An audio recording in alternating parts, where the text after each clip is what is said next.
మరొక ఘోర ప్రమాదం చోటు చేసుకుంది. ఒక స్కూల్ బస్సు ఒక భారీ ప్రమాదానికి గురైంది. పిక్నిక్కి వెళ్ళొస్తుండగా ఈ బస్సు బోల్తా పడ్డట్లుగా తెలుస్తోంది. ప్రమాద సమయంలో బస్సులో 40 మంది విద్యార్థులు ఉన్నారు. అందులో 35 మంది పిల్లలకు తీవ్ర గాయాలైనట్లుగా తెలుస్తోంది. జమ్మూ కాశ్మీర్లోని బిష్నా ప్రాంతంలో ఈ ఘటన చోటు చేసుకుంది. డివైడర్ను ఢీకొట్టి బోల్తా పడింది స్కూల్ బస్. ఈ ప్రమాద సమయంలో బస్సులో 40 మంది పిల్లలు ఉన్నారు. ఘటనా స్థలికి చేరుకొని సహాయక చర్యలు చేపట్టారు పోలీసులు. మొత్తం 35 మంది చిన్నారులకి తీవ్ర గాయాలైనట్లుగా తెలుస్తోంది. అందులో అనేక మంది పరిస్థితి చాలా సీరియస్గా ఉన్నట్లుగా సమాచారం అందుతోంది. డివైడర్ను ఢీకొట్టి ఒక్కసారిగా బస్సు బోల్తా కొట్టినట్లుగా తెలుస్తోంది. వీరందరూ కూడా పిక్నిక్కి వెళ్ళొస్తున్నారు. వెంటనే సమాచారం అందడంతో అక్కడికి చేరుకున్నటువంటి పోలీసులు మరికొంతమంది స్థానికులు కూడా ఈ సహాయక చర్యల్లో పాల్పంచుకున్నట్లుగా మనకు సమాచారం అందుతుంది. అయితే అక్కడ ఉన్నటువంటి పరిస్థితిని మీరు ఒకసారి చూడొచ్చు. ప్రగ్వాల్ సరిహద్దు ప్రాంతం నుంచి ఒక స్కూల్ బస్సు 40 మంది విద్యార్థులతో, అలాగే ఒక 10 మంది టీచర్స్ కూడా అందులో ఉన్నారంటున్నారు.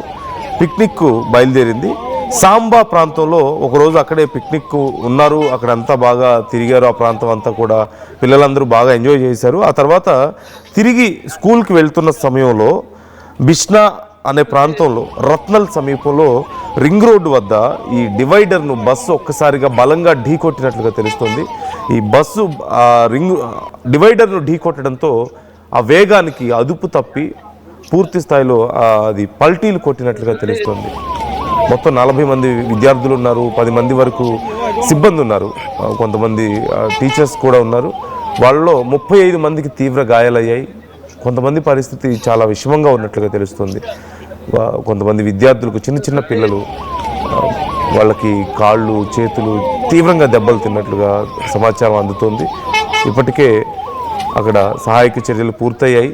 వెంటనే అక్కడికి పోలీసులు అలాగే స్థానికులు అందరూ చేరుకొని సహాయక చర్యలు చేశారు. ఒకసారి మీరు స్క్రీన్లో చూడొచ్చు అక్కడ పరిస్థితి ఎంత భయంకరంగా ఉంది అనేది. ఘటన జరిగినప్పుడు పిల్లల రోదనలతో, వాళ్ళ అరుపులు, బాధతో, వాళ్ళు పెట్టినటువంటి ఆ కేకలతో ఆ ప్రాంతం అంతా కూడా దద్దరిల్లినట్లుగా తెలుస్తుంది. ఆ భయంతో, ఆ నొప్పితో ఏడుస్తూ చాలామంది పిల్లల్ని బయటికి తీసుకురావడం కూడా చాలా కష్టంగా మారినట్లుగా తెలుస్తుంది. చైర్స్, ఆ సీట్ల కింద ఇరుక్కుపోవడం, ఆ లోపల ఉన్నటువంటి రాడ్స్, సీట్స్ అన్నీ కూడా వాళ్ళ మీద పడిపోయి చాలామందికి తీవ్ర గాయాలు, చాలామందికి చేతులు కాళ్ళు విరగడం, ఇలా అనేక గాయాలైనట్లుగా తెలుస్తుంది. కొంతమంది పరిస్థితి చాలా విషమంగా ఉన్నట్లుగా తెలుస్తుంది. మృతుల సంఖ్య ఇప్పటికైతే నమోదు అవ్వలేదు, కానీ చాలామంది పరిస్థితి సీరియస్గా ఉంది అంటూ తెలుస్తోంది. దీనికి సంబంధించి ఇప్పటికే అధికారులు విచారణ చేస్తున్నారు. అక్కడ హైవే మీద ఉన్నటువంటి ఆ రింగ్ రోడ్ మీద ఉన్నటువంటి సీసీ కెమెరా ఫోటేజ్ ఆధారంగా అక్కడ ఈ కేసుకు సంబంధించి విచారణ చేస్తున్నట్లుగా మనకు కనిపిస్తుంది. అట్ ది సేమ్ టైం మీరు ఆ ఘటన జరిగినటువంటి ప్రాంతాన్ని మీరు చూడొచ్చు. ఒక్కసారి ఆ బస్సు బోల్తా పడినటువంటి విజువల్ కూడా నేను మీకు చూపించే ప్రయత్నం చేస్తున్నాను. PCR please freeze it once. ఆ విజువల్ని ఒక్కసారి ఆపండి. యా, అదిగో అక్కడ మీరు చూస్తున్నారు అదే బస్సు, విద్యార్థులు వెళ్తున్నటువంటి బస్సు ఇదే.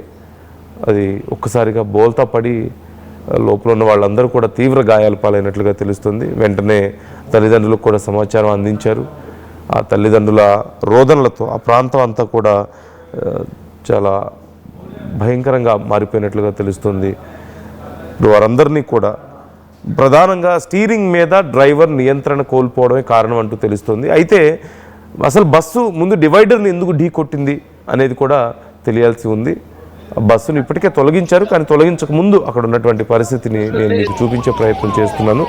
అయితే స్టీరింగ్ మీద నియంత్రణ కోల్పోవడానికి కారణం ఏంటి అనే ప్రశ్న వచ్చినప్పుడు బస్సు టైర్ పంచర్ అయి ఉండొచ్చు అని కొంతమంది అంటున్నారు. మరికొంతమంది బ్రేక్స్ ఫెయిల్ అయి ఉండొచ్చు అని కూడా చెప్తున్నట్లుగా తెలుస్తుంది. ఇంకా ఏం జరిగింది అనేది పూర్తి స్థాయిలో విచారణ చేస్తున్నారు. డ్రైవర్కి కూడా కొన్ని గాయాలైనట్లుగా తెలుస్తుంది. డ్రైవర్ని సైతం విచారిస్తున్నారు. ఎలా జరిగింది ఏంటి అనేది అక్కడ సీసీ కెమెరా ఫోటేజ్ ఆధారంగా పోలీసులు ఆ డీటెయిల్స్ అన్నీ కూడా సేకరిస్తున్నారు అంటూ సమాచారం అందుతుంది. వారందరినీ కూడా వెంటనే హాస్పిటల్స్కి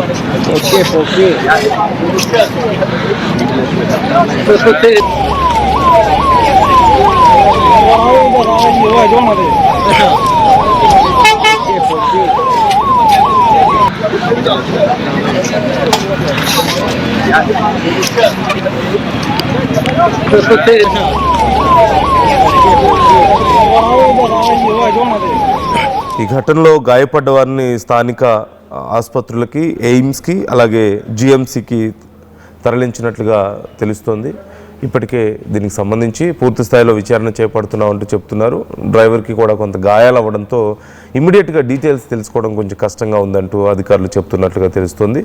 మరోవైపు విద్యార్థులతో కూడా మాట్లాడే ప్రయత్నం చేస్తున్నారు. విద్యార్థులు సడన్గా ఏం జరిగిందో తెలియదు, ఒక్కసారిగా బస్సు డివైడర్ని బలంగా ఢీకొట్టింది, ఆ తర్వాత బోల్తా పడింది అని చెప్తున్నట్లుగా తెలుస్తుంది. ముందు కూర్చున్నటువంటి ఒకరిద్దరు విద్యార్థులు మాత్రం డ్రైవర్ స్టీరింగ్ మీద అదుపు కోల్పోయాడు, దానివల్ల ఇదంతా జరిగింది అని సమాచారం చెప్తున్నట్లుగా మనకు తెలుస్తుంది.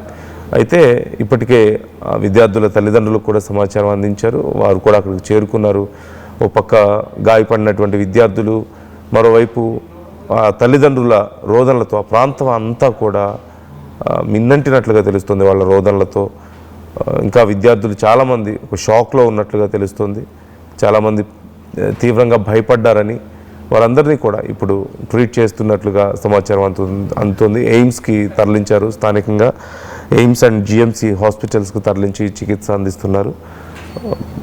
అలాగే కొన్ని కిలోమీటర్ల మేర ట్రాఫిక్ సమస్య వచ్చినట్లుగా తెలుస్తుంది. ట్రాఫిక్కి తీవ్ర అంతరాయం ఏర్పడింది. ఇలా బస్సు రోడ్డుకి అడ్డంగా పడిపోవడంతో, అలాగే ప్రజలు కూడా అక్కడ గుమిగూడడంతో, పెద్ద ఎత్తున జనం గుమిగూడడంతో చాలా వరకు ట్రాఫిక్ సమస్య ఏర్పడింది. స్థానికంగా అక్కడ ఉన్నవాళ్ళు ఆ సమయంలో, ఆ యాక్సిడెంట్ జరిగిన సమయంలో అక్కడ ఉన్నవాళ్ళు చెప్తున్న మాటలు వింటుంటే ఎంత భయంకరంగా ఉందో పరిస్థితి. ఆ విద్యార్థులు ఎంత తీవ్రమైనటువంటి నొప్పిని, బాధని, భయాన్ని అనుభవించారో అర్థమవుతుంది. అక్కడంతా కూడా ఆ ఘటన జరిగిన సమయంలో ఒక్కసారిగా విద్యార్థులందరూ గట్టిగా అరవడం, ఏడవడం, బాధతో చాలామంది బస్సులో ఆ రాడ్స్ తగలడం, లేదంటే ఆ చైర్స్ మధ్యలో ఇరుక్కుపోవడం, అక్కడ ఉన్నటువంటి మిగతా కొన్ని వస్తువులు వాళ్ళ మీద పడడం, వీటన్నిటి వల్ల తీవ్రంగా గాయాలయ్యి ఏం జరిగిందో అర్థం కాక భయంతో ఏడుస్తుంటే ఏం చేయాలో తమకు అర్థం కాలేదని, ఎలా వారిని రక్షించాలో అర్థం కాలేదని స్థానికులు చెప్తుంటే అర్థమవుతుంది ఎంత భయంకరంగా ఉంది పరిస్థితి అనేది. మరొకసారి నేను అక్కడ ఉన్నటువంటి పరిస్థితిని మీకు వివరించే ప్రయత్నం చేస్తున్నాను. అట్ ది సేమ్ టైం కింద ఉన్నటువంటి విజువల్లో మీరు చూస్తున్నారు, బస్సుని తొలగించిన తర్వాత అక్కడ ఉన్నటువంటి పరిస్థితి మీరు ఒకసారి అబ్జర్వ్ చేయవచ్చు.